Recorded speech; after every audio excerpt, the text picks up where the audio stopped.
Bonjour les enfants, aujourd'hui je viens vous expliquer une nouvelle leçon au vocabulaire et on va parler des contraires. Commençons par un petit rappel. La semaine dernière on a vu les synonymes. Et qu'est-ce que ça veut dire les synonymes?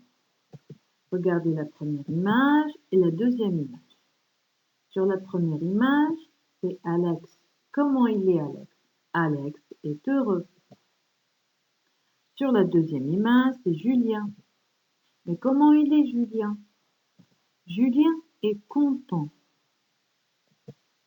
Heureux et content ont le même sens. On peut dire Alex est heureux ou bien Alex est content. Comme on peut dire Julien est heureux ou bien Julien est content.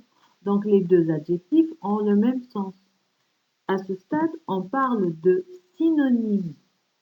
Les adjectifs heureux et content sont des synonymes. Donc regardez, Alex est toujours là. Il est aussi toujours heureux. Alex est heureux. De l'autre côté, on a Damien. Damien est malheureux.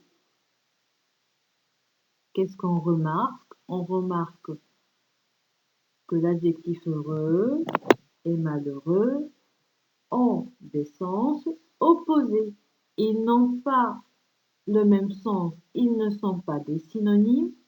Ils ont des sens opposés. D'un côté, on a un garçon heureux et de l'autre côté, on a un garçon malheureux. Donc, on dit que ces deux adjectifs sont des contraires. Heureux est le contraire de malheureux. Pour résumer, les contraires sont des mots qui ont un sens opposé. Je vais te donner des exemples. Le contraire d'un adjectif est un adjectif, comme par exemple heureux, malheureux, ou bien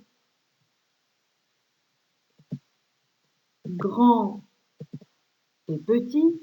Donc l'adjectif grand est le contraire de l'adjectif petit. Le contraire d'un nom est un nom. Une entrée est le contraire d'une sortie.